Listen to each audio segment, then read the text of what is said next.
जय हिंद दोस्तों, आप सबका स्वागत है एक नई वीडियो में। और इस समय मैं हूँ अपने होटल में और आज मेरा लेह से यात्रा का दूसरा दिन है और आज मैं वहाँ जाने वाला हूँ, जिसके बारे में मैंने आपको पिछली वीडियो में बताया था कि एक ऐसी जगह है जहाँ पर बहुत कम लोग जाते हैं लेकिन जाना सभी को चाहिए। तो चलते हैं वहाँ पर और मौसम बहुत ही खूबसूरत और सुहाना है।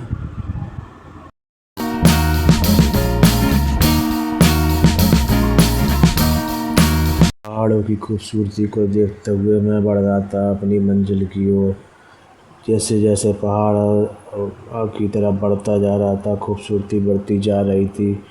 और रोड भी की कंडीशन बहुत अच्छी है, क्योंकि हमारी भारतीय सेना की BRO इस रोड का बनाती है।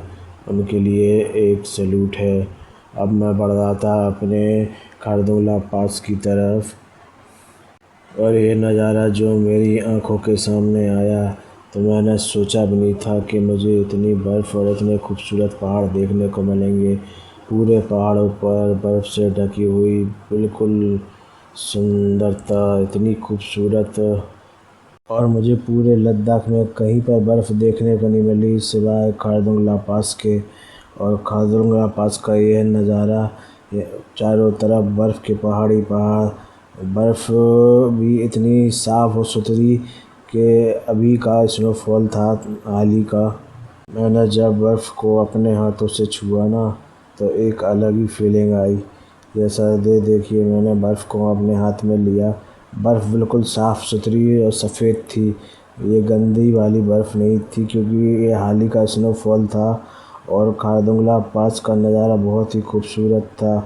कहते हैं कि यहाँ पर सांस लेने में दिक्कत होती है, लेकिन मुझे कोई ऐसी तकलीफ़ नहीं हुई। और यहाँ पर करीब मैं 15-20 मिनट रुका और ये सारे लोग ये स्टिकर लगा के जाते हैं, जो भी आते हैं, ये आप देख रहे हैं वीडियो में जैसे। और यहाँ पर सभी लोग अपनी फ़ोटो क्लिक करवाते हैं।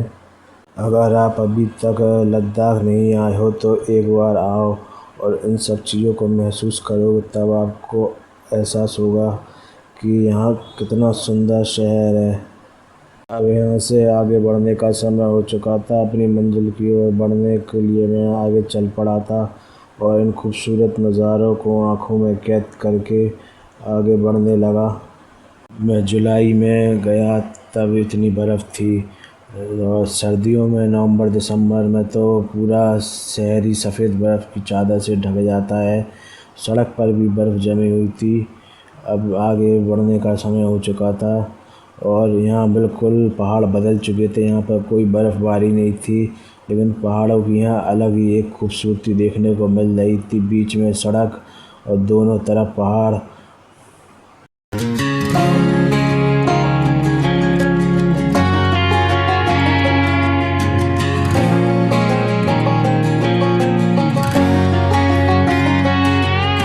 मैं जब भी लद्दाख की वीडियो देखता था तो समझ में नहीं आता था कि आखिर यहाँ पहाड़ों में लोगों को क्या खूबसूरती नज़र आती है।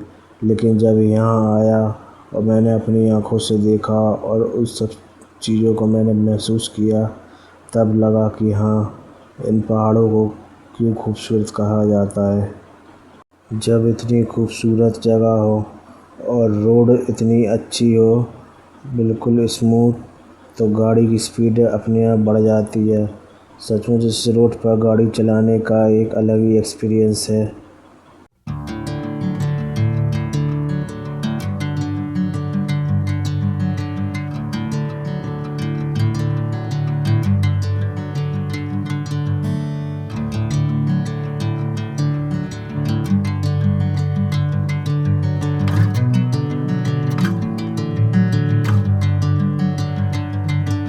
आपको एक इन्फॉर्मेशन भी बतानी है, जो श्रीनगर से बस चलती है उसके बारे में, वो मैं आपको अभी आगे वीडियो में बताऊंगा। जैसे जैसे मैं अपनी मंजिल की ओर बढ़ रहा था, अब यहाँ सब कुछ बदल चुका था। यहाँ पर हरे भरे पेड़ नज़र आ रहे थे। वो पहाड़ के दूसरी साइड नदियाँ नज़र आ रही थी और अब नदी के रास्ते बिल्कुल आगे मैं बढ़ता जा रहा था अपनी मंजिल की तरफ। बगल में बहती हुई नदी और पहाड़ों का भी अब नज़ारा बदल चुका था।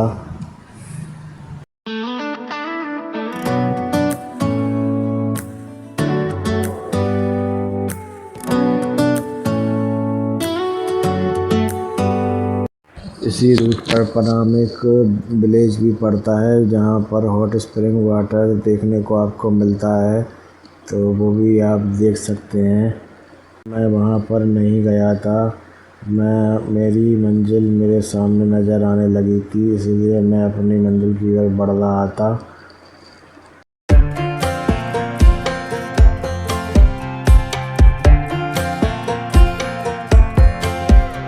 जैसे जैसे दूरी ख़त्म होती जा रही थी और मन में एक्साइटमेंट बढ़ता ही चला जा रहा था अपनी मंजिल को देखने का। ये मेरी मंजिल आ चुकी है, जिसका ये गेट का नज़ारा है, और आप पढ़ सकते हैं इस पर क्या लिखा है। अरे मेरी मंजिल का नाम है सियाचिन बेस कैंप। ये आर्मी का बेस कैंप है, जिसके लिए मैं यहाँ आया था। मैं अपनी आर्मी को सैल्यूट करने और इस वॉर मेमोरियल पर सैल्यूट करने के लिए आया था। वो जगह है जहाँ पर बहुत कम लोग आते हैं। पेंगोंग नुब्रा तो सभी जाते हैं, लेकिन यहाँ पर बहुत कम आते हैं। लेकिन जब तक आप यहाँ पर आओगे नहीं ना, तब तक यहाँ का फीलिंग को आप महसूस नहीं कर पाओगे कि यहाँ के जो फीलिंग आती है उसको शब्दों में क्या किसी भी तरीके से बयां नहीं किया जा सकता है। ये पहले वाला वॉर मेमोरियल है जो पहले बना था। इसके बाद एक और आगे भी वॉर मेमोरियल बना है। यहाँ पर भी सारे हमारे शहीद जवानों के नाम लिखे हैं, जिन पर आप पढ़ोगे और देखोगे ना तो एक अलग ही फीलिंग आएगी। इस फीलिंग को मैं महसूस करना चाहता था और अपनी श्रद्धांजलि अपने शहीद जवानों को शत शत नमन करना चाहता था। जब आओगे ना तब आप देखोगे कि हमारी भारतीय सेना के जवान किस कठिन परिस्थितियों में रहकर भी हमारे देश की सुरक्षा करते हैं, हमारी रक्षा करते हैं। इन पहाड़ों के बीच में रहकर वो हमारी बॉर्डर की सिक्योरिटी के लिए दिन रात यहाँ पर तैनात रहते हैं। जब आप यहाँ पर आएंगे ना तो आर्मी वाले भी आपका वेलकम करते हैं। उनको भी बहुत खुशी होती है कि उनके लिए भी भारत के लोग यहाँ पर उनसे मिलने आए हैं, उनको देखने आए हैं। और इन सब चीज़ों को महसूस करोगे आप, तभी आपको भारत की सुरक्षा के बारे में आपको पता चलेगा कि हमारे जवान को सच सच नमन करने का मन करेगा। यहाँ से आगे चलते हैं और आपको दिखाते हैं नया वाला वॉर मेमोरियल जो आगे बना हुआ है। यहाँ पर आप फ़ोटो ज़रूर क्लिक करवाएं जब भी आप आएँ। और मैं आ चुका हूँ नए वाले वॉर मेमोरियल पर, ये अभी बना है। यहाँ पर भी वही सब हमारे शहीद जवानों के नाम लिखे हुए हैं। यहाँ पर भी आकर मैंने सैल्यूट किया और मुझे जो महसूस हुआ वो मैं शब्दों में ना बयां कर सकता हूँ, ना वीडियो में बता सकता हूँ। इसके लिए आपको खुद आकर यहाँ महसूस करना होगा। इस सीढ़ी पर जो आप देख रहे हैं ना, इसमें यह दिखाया गया है कि कैसे हमारे जवान बर्फ़ की ऊंची ऊंची चोटियों पर एक दूसरे का हाथ थाम के बर्फ़ की पहाड़ों पर जाते हैं।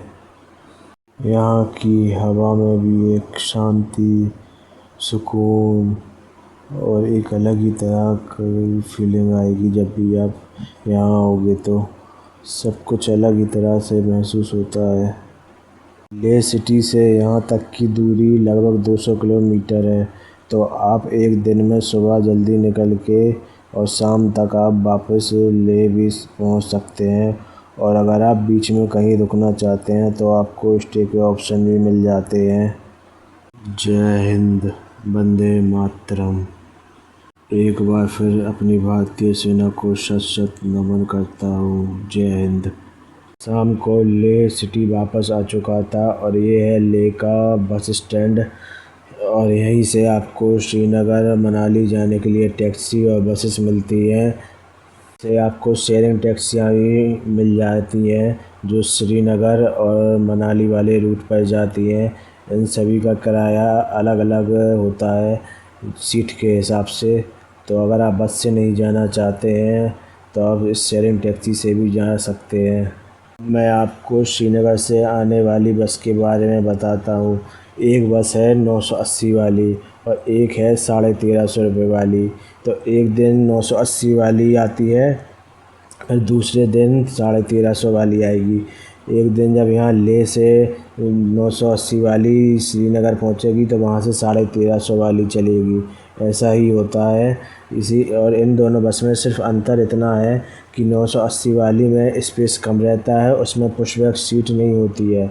और जो 1350 रुपये वाली होती है उसमें आपको पुशबैक सीट मिलेगी, तो स्पेस अच्छा खासा मिल जाता है, जिससे आप आराम से रेस्ट भी कर सकते हैं। और ये बस जो लेह से श्रीनगर के लिए चलती है, ये 2 बजे दिन में चलती है। आपको सुबह से कोई बस श्रीनगर को जाने को नहीं मिलेगी, ये 2 बजे ही जाएगी। और ये रास्ते में द्रास में रात में 11 बजे पहुंचती है और नाइट वहाँ रुकती है, और सुबह 4-5 बजे वहाँ से आगे के लिए श्रीनगर के लिए निकलती है। क्योंकि रात में बस को छोड़ा नहीं जाता है, इसीलिए ऐसा होता है। अब लेह को बाय बाय करने का वक्त आ चुका था और मैं बाय बाय करके अब आगे बढ़ गया था। ये जो आप देख रहे हैं ये बस का टाइम टेबल है, तो आप इसे भी देख लें। अगर वीडियो पसंद आई हो तो लाइक शेयर करके जाना, चैनल को सब्सक्राइब करके जाना। जय हिंद।